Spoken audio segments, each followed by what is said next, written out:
menginginkan hal yang sama, keadilan. Iya, Pak.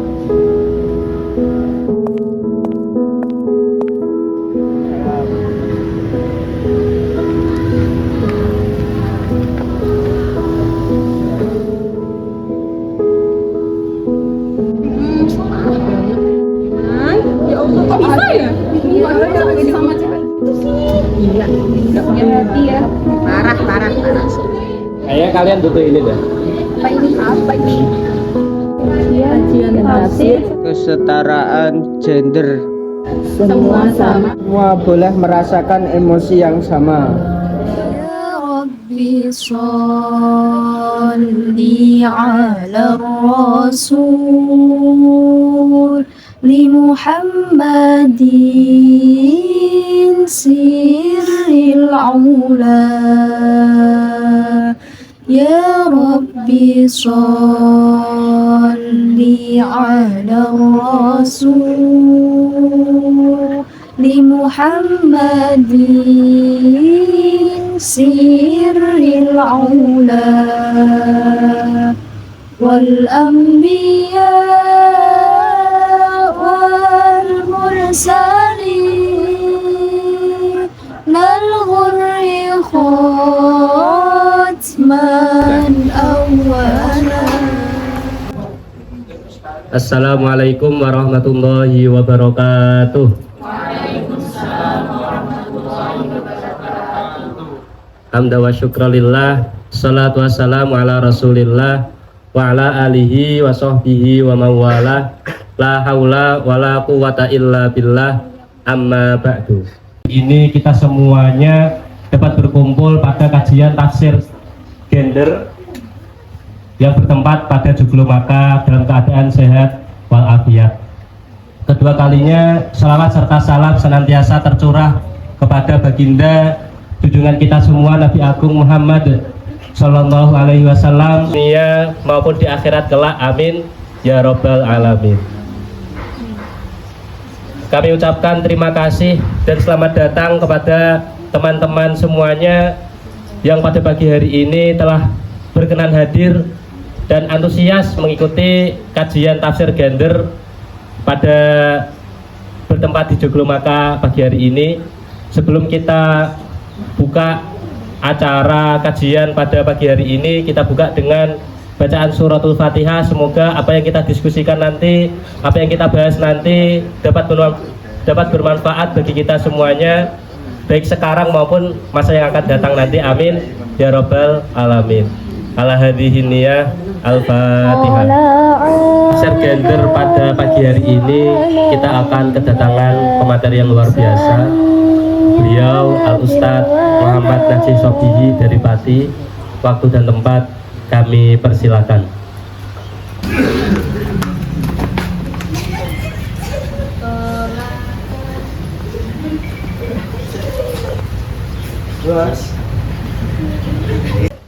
Oke, telah hadir di antara kita semuanya Al-Ustadz Muhammad Najih Sobihi yang akan kita nantikan nasihatnya tentang kajian kita tafsir gender pada pagi hari ini. Waktu dan tempat dipersilakan. Assalamualaikum warahmatullahi wabarakatuh. Bagi nasta'in ala salatu wassalamu ala alihi wasallam. Alhamdulillah, pada pagi hari ini yang cerah kita diberikan kesehatan sehingga dapat berkumpul di majelis yang insya Allah barokah ini. Dalam pagi hari ini kita akan mengadakan kajian tafsir gender, ya Mas? Ya, betul. Nah, di sini nanti semuanya boleh bersuara dan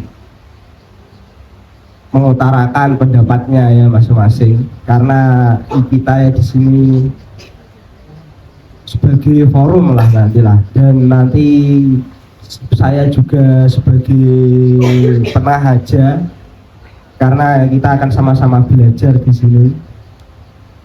Semua teman-teman di sini itu sudah tidak asing ya yang namanya tentang pembahasan tentang gender ini. karena sudah menjadi pokok pembahasan yang sangat familiar lah dalam generasi muda-muda yang milenial. Karena ini Allah itu menciptakan manusia itu dengan derajat yang sama. Jadi tidak ada perbedaan aslinya di antara kita, yaitu yang membedakan iman dan amal kita semua dan jenis kelamin kita. Karena yang ada yang namanya laki-laki dan perempuan, itu saja yang membedakan. Yang mungkin nanti untuk semuanya yaitu memiliki hak yang sama untuk mengutarakan pendapatnya. Jangan sungkan-sungkan, kita belajar bersama. Pada pagi hari ini kita akan membahas tentang kajian tafsir gender. Semua sama, semua boleh merasakan emosi yang sama. Ya mungkin ini nanti saya kembalikan dulu ke Mas MC untuk diatur nanti acara diskusinya pada pagi hari ini. Bukaannya dari Ustadz Najih. Selanjutnya dari teman-teman yang ingin mempertanyakan tentang tafsir gender, silahkan. Izin bertanya Ustadz. Silakan. Ini saya bertanya tentang masalah pelecehan seksual. Nah, banyak kasus-kasus pelecehan seksual kan itu korbannya perempuan ya. Nah, tapi sering sekali itu yang dipermasalahkan itu malah yang salah itu yang perempuannya. Entah itu disalahkan tentang pakaiannya, disalahkan tentang caranya bermake up, atau disalahkan juga tentang jam-jam dia untuk keluar untuk beraktivitas. Nah, di sini mengapa laki-laki itu seolah-olah malah dibenarkan dalam lingkungan seperti itu, Ustaz? Terima kasih. Betul, dan itu tidak hanya di dunia nyata saja Ustadz. Di sosial media, kami sebagai perempuan juga dilecehkan, seperti dikirim pesan-pesan kotor dari akun anonim, foto kami dicopot sembarangan, dan kami sebagai perempuan juga, kalau kami melawan, kami dianggap sebagai lebay, padahal kami hanya ingin mendapatkan aman saja, seperti itu. Sepakat Ustadz, kalau pelecehan itu memang salah. Tetapi saya pernah dengar Ustadz bahwa laki-laki dan perempuan itu juga harus menjaga diri masing-masing. Yang banyak zaman sekarang banyak seseorang yang berpenampilan itu seolah-olah dia menarik perhatian hawa nafsu orang lain. Nah, tetapi bukankah itu memang punya tanggung jawab masing-masing? Sarip, hati-hati dengan omonganmu. Omonganmu bisa membuat orang tidak bersalah, bisa merasa bersalah. Tidak ada pembelaan atas apa orang yang telah melakukan tindakan kekerasan atau pelecehan tersebut. Dan maaf Ustadz, untuk saat ini di era AI ini kan juga seharusnya menjadi kemudahan bagi manusia. Tapi AI ini banyak yang disalahgunakan sebagai bentuk pelecehan, seperti foto-foto kami ini dicomot sembarangan lalu digabungkan dengan gambar-gambar yang tidak senonoh. Itu membuat martabat kami serasa dihancurkan, padahal itu sebenarnya bukan kami, tapi kami juga merasa malu akan hal itu. Masa martabat kami dihancurkan dengan teknologi begitu saja? Bukankah teknologi itu netral? Mungkin memang di era sekarang ini banyak seseorang yang salah menggunakan media sosial. Boleh sajalah kalian lah sebagai perempuan harusnya bisa beretika ketika bermedia sosial. Contohnya ketika menjaga foto-foto kalian agar tidak tersebar ke orang lain yang tidak menggunakannya dengan baik, tidak foto sembarangan tempat gitu. Intinya begitulah. Solusinya kita harus berhenti di eksis di internet, Mas. Bukan didasarkan ke perempuan. Saya sebagai laki-laki, saya merasa malu atas apa perlakuan teman saya yang melakukan tindakan pelecehan sebagai kebiasaan mereka sehari-hari. Dan tentang AI itu, saya pernah melihat teman saya membuat konten yang tidak senonoh menggunakan wajah teman perempuan mereka. Dan tentu saja saya marah. Saudara-saudara, pada pagi hari ini kalian tidak hanya berdiskusi kalian sedang membuka tirai luka yang selama ini dianggap biasa.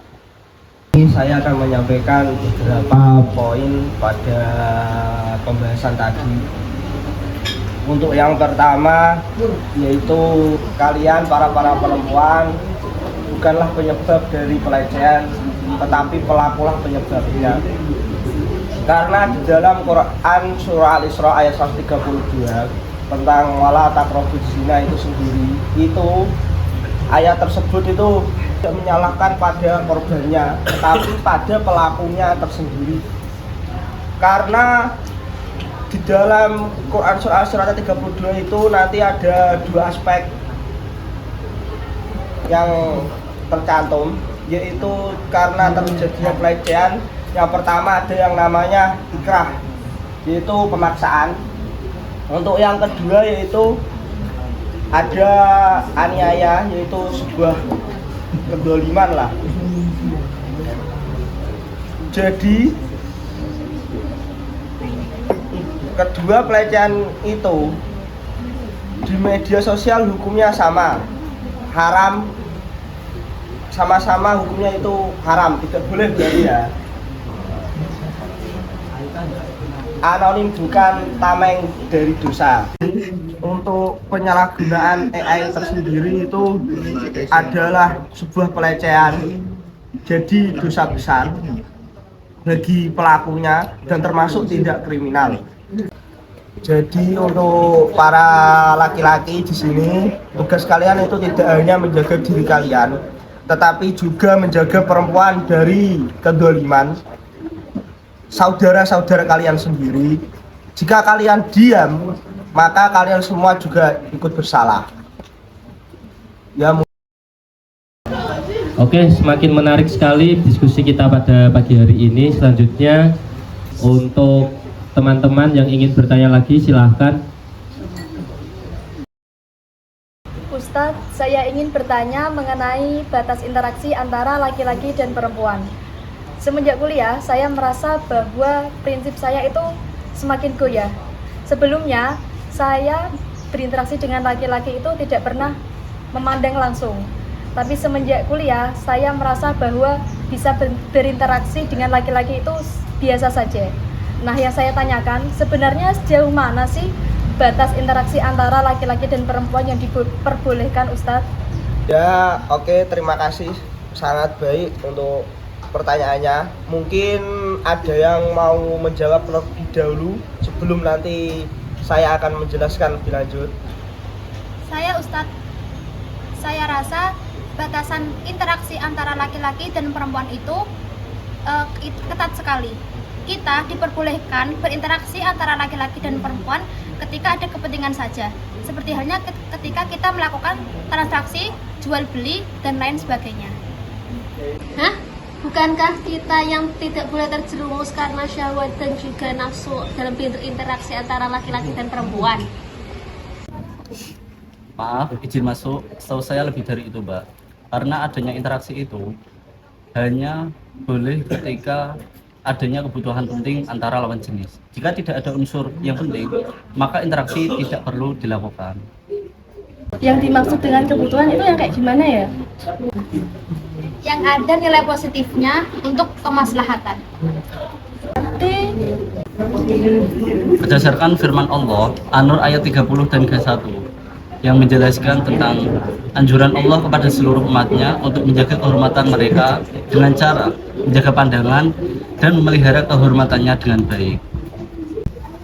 Benar, menurut penafsiran Sayyid Qutb, ayat tentang adab interaksi antara laki-laki dan perempuan mengandung 4 cara untuk menjaga diri dari penyimpangan seksual, gejolak hawa nafsu, dan fitnah, yaitu yang pertama, menundukkan kepala dan menjaga kehormatan. Yang kedua, perempuan harus memakai pakaian yang sopan.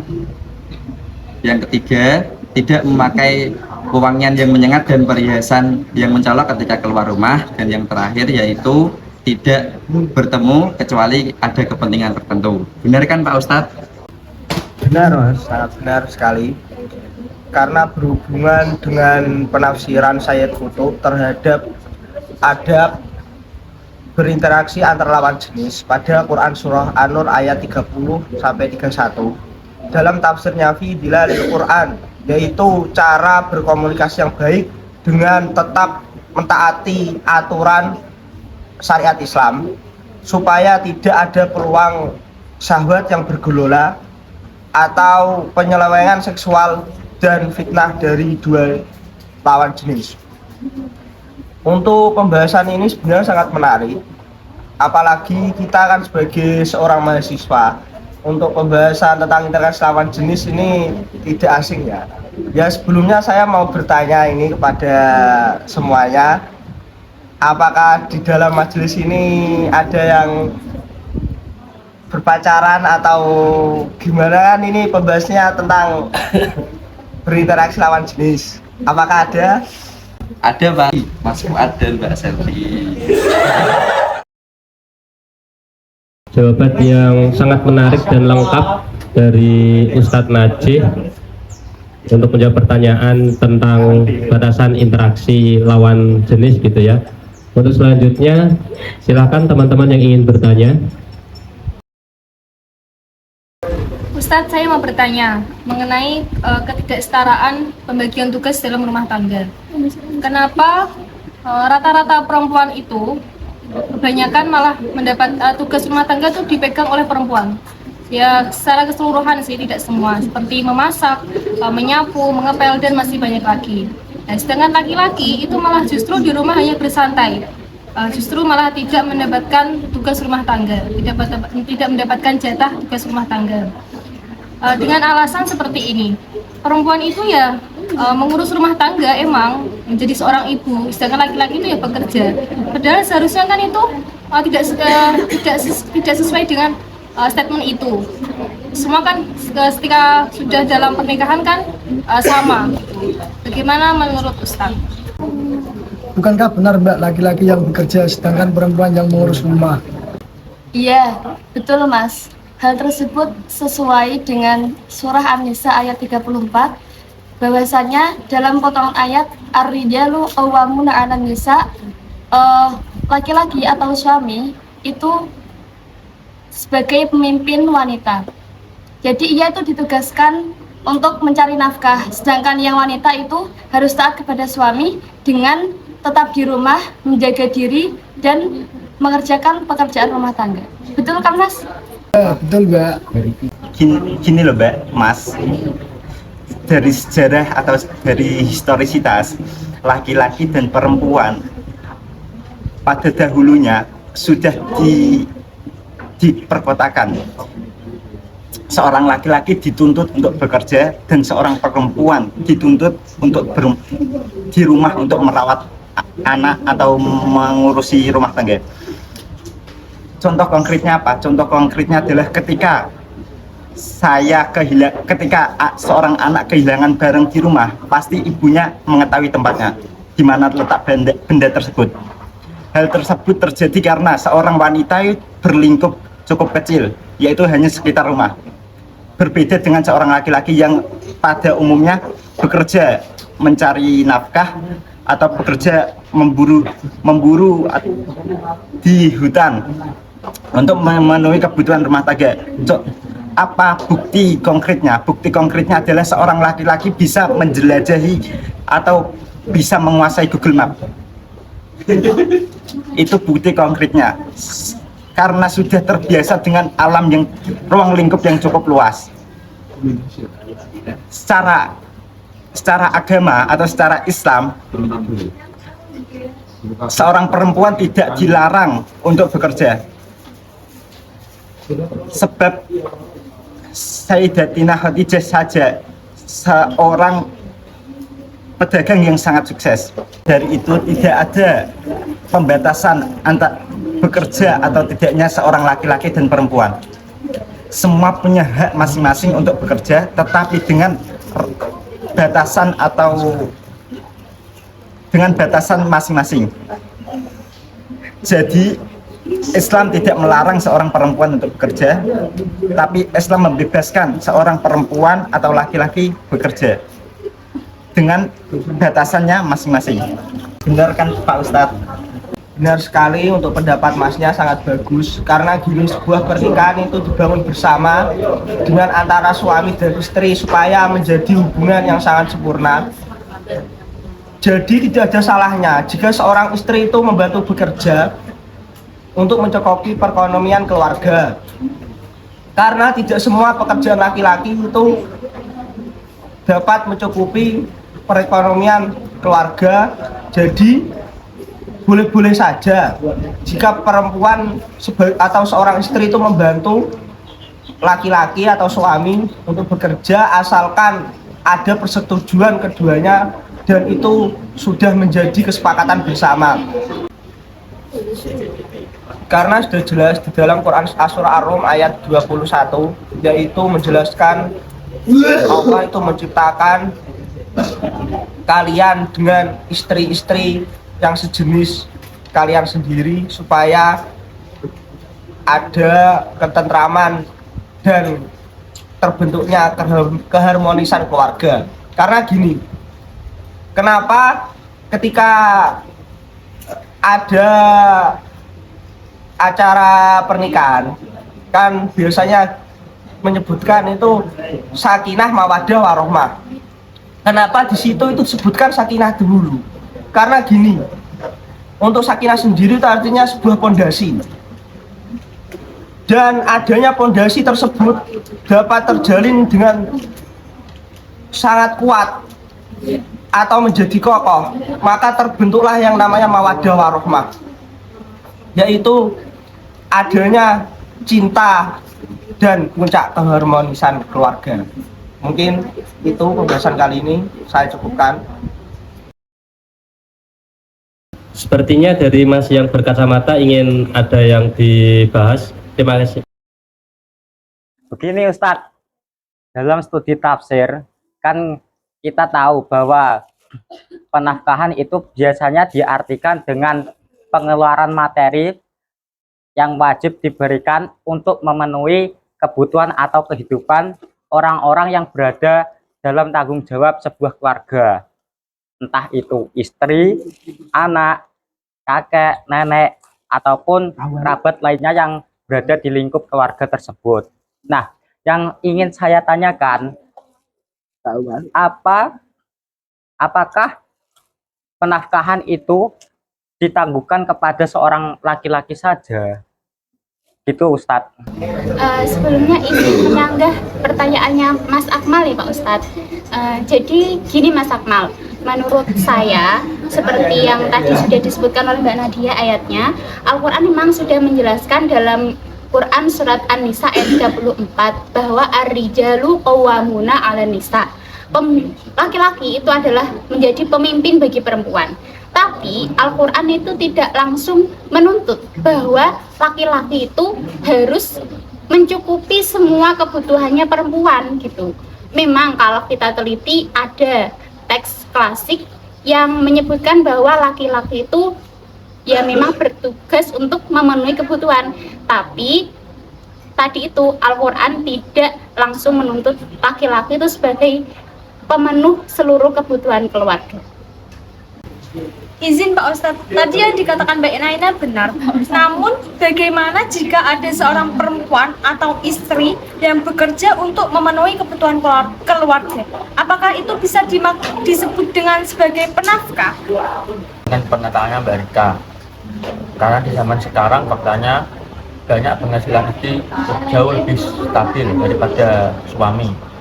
Begitu juga lowongan pekerjaan juga membutuhkan wanita daripada laki-laki. Lalu di mana Ustadz menanggapi hal tersebut? Padahal dalam Quran surah Al-Baqarah ayat 233 menyatakan bahwa seorang ayah harus memberi nafkah untuk ibu dari anak-anaknya. Gimana Pak Ustadz? Benar Mas Malkab. Jadi seorang suami itu mencari nafkah itu wajib, karena sudah kudrohnya sebagai seorang suami itu menjadi kepala keluarga sekaligus mencukupi kebutuhan semua keluarga. Jadi ketika istri ingin membantu untuk mencari nafkah, ya boleh-boleh saja. Jadi sebagai para perempuan ketika ingin membantu suami untuk mencari nafkah karena tidak semua gaji suami itu kan bisa mencukupi kebutuhan keluarga nanti ya. Jadi itu niatkanlah sebagai bentuk sedekah dan investasi kita di akhirat nanti. Ya itu mungkin cukup dari saya. Dilanjutkan. Tapi Pak Ustadz, saya juga mau tanya nih. Nah, kita kan kedepannya nggak tahu ya kita akan kayak gimana. Seumpama nanti kita sebagai perempuan itu kedepannya mempunyai gaji yang lebih besar daripada suami. Apakah nanti status kepemimpinan suami dalam rumah tangga itu akan luntur atau gugur? Atau bahkan kita sebagai perempuan itu bisa disebut sebagai kepala rumah tangga baru? Tidak bisa begitu saja Mbak Naina, karena struktur kepemimpinan tidak hanya dinilai berdasarkan nominalnya saja. Jika seorang istri berinisiatif atau berniat untuk membantu, itu malah bagus, karena itu membuktikan bahwa ada kejalinan kerjasama antara suami dengan istri, atau bisa kita sebut juga dengan ta'awun. Bahkan dalam Quran surat At-Talaq ayat 7 menjelaskan bahwa kewajiban mencari nafkah itu harus berdasarkan pada kemampuan suami, tidak memberatkan dan tidak pelit juga. Benar itu Mas Akmal. Saya jadi teringat ada satu kisah menarik pada zaman Nabi Muhammad SAW, yaitu istrinya Abdullah bin Mas'ud bernama Zainab. Beliau bekerja sebagai menyamak kulit dan penghasilannya untuk menafkahi suami dan juga anak-anaknya karena suaminya tidak mampu. Lalu beliau bertanya kepada Rasulullah SAW, "Ya Rasulullah, apakah aku mendapatkan pahala?" Rasulullah menjawab, "Iya, kamu mendapatkan 2 pahala. Satu pahala kerabat, yaitu silaturahmi, dan yang kedua yaitu pahala sedekah." Terdapat pada Quran surat An-Nisa ayat 32 bahwa ketika ada seorang perempuan atau istri yang bekerja, lalu penghasilannya untuk dirinya sendiri. Namun ketika ada seorang perempuan atau istri yang bekerja dan penghasilannya untuk menafkahi keluarganya, itu dikatakan sebagai kebaikan hatinya, bukan sebagai kewajiban. Jadi berdasarkan pendapat dari teman-teman tadi, kalau istri membantu keluarga itu berarti sedekah ya Pak Ustadz, bukan kewajiban ya. Benar sekali Mas Marka. Jadi perhatikan bedanya ketika suami mencari nafkah itu sebuah kewajiban bagi posisi keluarga. Kalau seorang istri ketika membantu mencari nafkah itu sebagai investasi atau sedekah untuk akhirat nanti. Dan untuk pandangan tafsir sendiri, itu posisi ketika istri bisa membantu suami mencari nafkah itu sebagai derajat itu seorang yang sangat dermawan lah, karena dapat membantu suami untuk mencukupi kekurangan perekonomian keluarga. Yaitu mungkin cukup. Yang lain kalau mau berpendapat lagi. Jadi pada intinya nafkah itu bukan ajang kompetisi gender ya Pak Ustadz, melainkan ladang amal sesuai peran masing-masing. Dan dari situlah puncak mawaddah warahmah pernikahan. Ya benar sekali Mas Malkam. Itu sudah sangat baik untuk statementnya. Yang terakhir tadi kan katanya untuk mewujudkan yaitu keluarga yang sakinah mawaddah warahmah, dan itulah puncak keharmonisan bagi keluarga. Melanjutkan diskusi kita, silahkan teman-teman yang ingin bertanya kembali. Izin bertanya Ustadz, menanggapi kasus yang sering terjadi akhir-akhir ini tentang selingkuh, apakah selingkuh itu memang sebuah penyakit yang akan kambuh kapan saja atau bagaimana? Ya oke, bagus sekali. Untuk yang lain apakah ada yang ingin menanggapi terlebih dahulu? Saya izin menanggapi tentang perselingkuhan tadi ya. Kan sekarang kan lagi maraknya tentang perselingkuhan. Nah, kan bagaimana kalau berselingkuh dalam rumah tangga? Nah, itu kan pernah saya itu dengar di suatu ceramahnya Buya Hamka. Bukan Buya Hamka tapi Buya Yahya. Nah, itu berbicara seperti ini. Kalau kamu mampu melanjutkan rumah tanggamu, maka didiklah suami atau istrimu yang melakukan perselingkuhan itu. Tapi jika tidak kuat atau tidak tahan hatinya, tidak betah, maka berpisah. Nah, itu silahkan dipilih masing-masing. Bagaimana jika kedua belah pihak tidak menginginkan bersama? Nah, jadi gini Mbak, misalnya kalau kedua belah pihak itu sudah tidak mau mempertahankan hubungan mereka atau tidak memiliki tujuan yang sama, ya mau gimana lagi Mbak, ya harus bisa cerai tapi dengan yang baik. Kan di ayat Al-Quran itu dijelaskan ya Mbak, tentang menjaga diri. Jadi yang bunyinya itu seperti ini. Bismillahirrahmanirrahim. Ya ayyuhalladzina amanu qu anfusakum. Jadi yang artinya itu jagalah, wahai orang-orang beriman, jagalah diri kalian. Nah, maksud dari situ tuh ya jaga diri kamu, jangan sampai berbuat zina atau maksiat ya seperti selingkuh itu. Jadi jagalah diri kalian masing-masing, seperti kalian menjaga iman kalian itu bagaimana. Nah, bagaimana menurut Mbak tentang kasus yang sekarang lagi viral ini, tentang perselingkuhan selebgram TikToker, yaitu Jule itu Mbak? Izin menanggapi tentang kasus Jule ya Mas. Kalau menurut saya sebagai perempuan, saya tidak membenarkan apa yang dilakukan oleh Jule. Karena sebagai perempuan, saya tahu rasanya dikhianati itu seperti apa. Jadi saya tidak ingin apa yang terjadi itu tidak terjadi pada saya. Sebagaimana surah Al-Isra ayat 32 yang berbunyi wala taqrabuz zina innahu kana fahisyah. Ayat ini menolak standar ganda dan menjelaskan bahwa menjaga batasan pergaulan, amanah dan kehormatan adalah tanggung jawab bersama. Ini kan menanggapi kan tentang dari tadi kan pembahasannya selingkuh. Nah, seumpama terjadi poligami, karena ini bukan karena keinginan satu pihak. Seumpama itu terjadi istrinya itu mandul. Nah, mandul terus pendapat perempuan itu bagaimana? Seperti itu. Kalau menanggapi tentang poligami, pasti kita sebagai perempuan juga sadar diri ya. Misal kita tidak bisa memberikan apa yang diminta oleh laki-laki, kita sadar diri, oh berarti kita harus bagaimana, seperti itu. Dan untuk kasus perselingkuhan itu tidak memandang jenis kelamin, karena selingkuh itu naluri.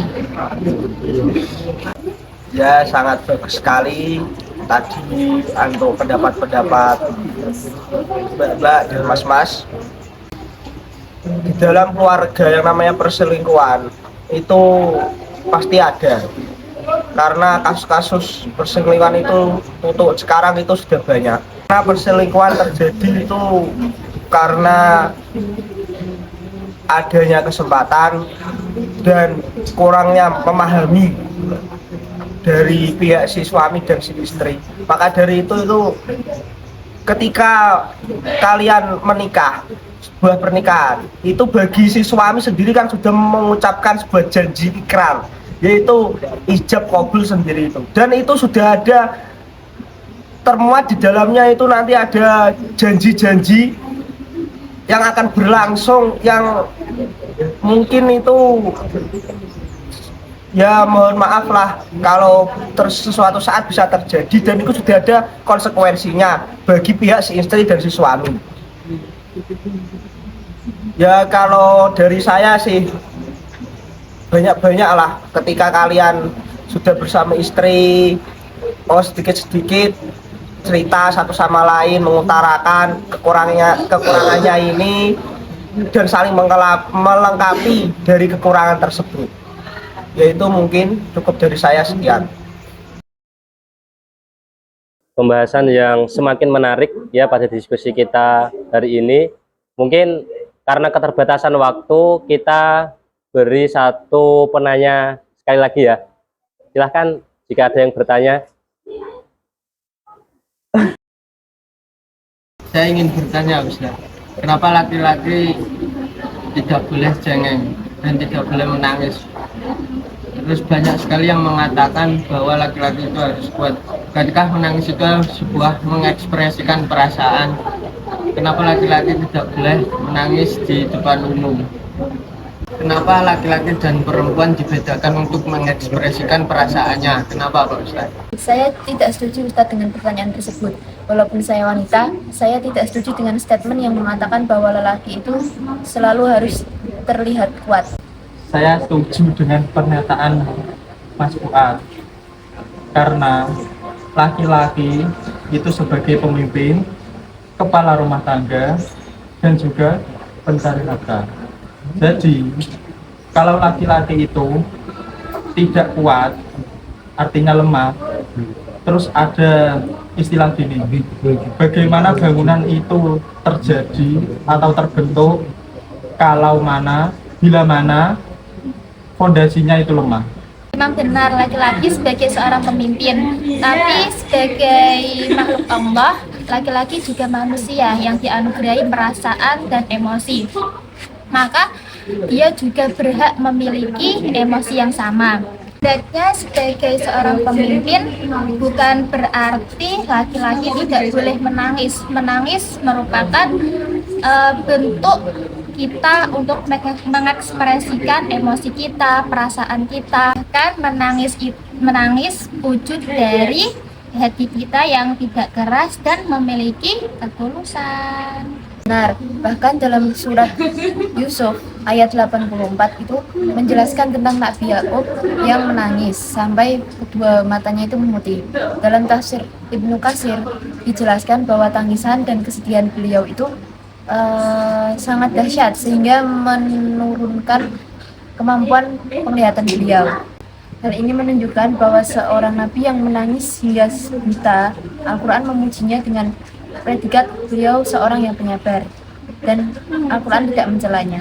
Benar sekali, hal ini bahkan sudah menjadi penelitian di dalam maupun di luar negeri tentang yang salah satunya yaitu diteliti oleh Rahmi dalam jurnalnya menyebut tentang jurnal perempuan, agama, dan gender, yaitu yang berjudul laki-laki diajarkan sejak kecil itu menangis. Sebenarnya saya sendiri itu tidak setuju dengan statement bahwa laki-laki itu tidak boleh menangis. Kalau menurut saya sendiri itu boleh-boleh saja. Karena kita itu dilahirkan di dunia ini itu awal mulanya itu dengan dalam keadaan nangis. Ya mungkin tergantung pengekspresiannya pada kita sendiri sebagai seorang laki-laki. Ibaratnya ketika di tempat umum maupun dalam keadaan rame, ya mungkin jangan menangis dulu lah ya. Karena menjaga marwah kita sebagai laki-laki itu sebagai bentuk sikap kita akan tegasnya seorang laki-laki dan sifat kepemimpinan kita. Ya karena menurut saya kalian para laki-laki boleh-boleh sajalah untuk menangis. Itu hal yang wajar dan manusiawi. Itu mungkin cukup sekian. Alhamdulillahirabbil alamin. Sampailah kita di penghujung acara diskusi hari ini.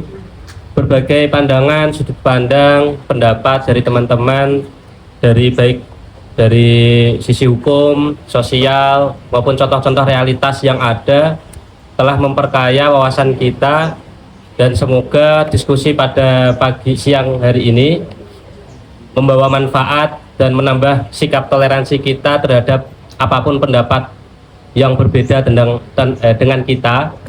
Saya ucapkan terima kasih kepada Ustadz Najih yang telah mendampingi, menemani kita semua dalam berdiskusi, dan tak lupa teman-temanku semuanya yang telah berkenan hadir pada diskusi siang hari ini. Kurang lebihnya mohon maaf, saya sebagai moderator izin pamit undur diri. Assalamualaikum warahmatullahi wabarakatuh.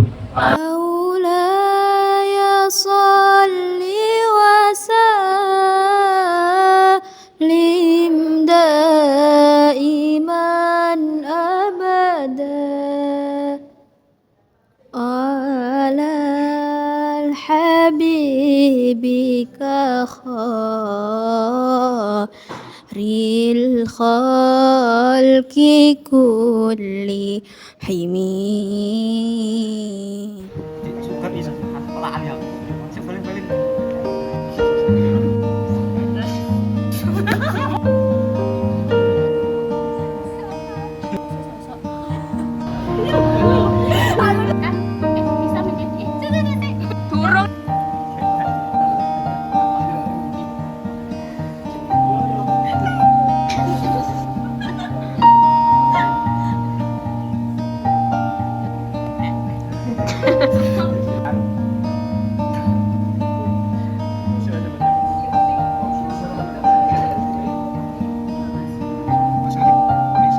Halo, ada Pak Rep.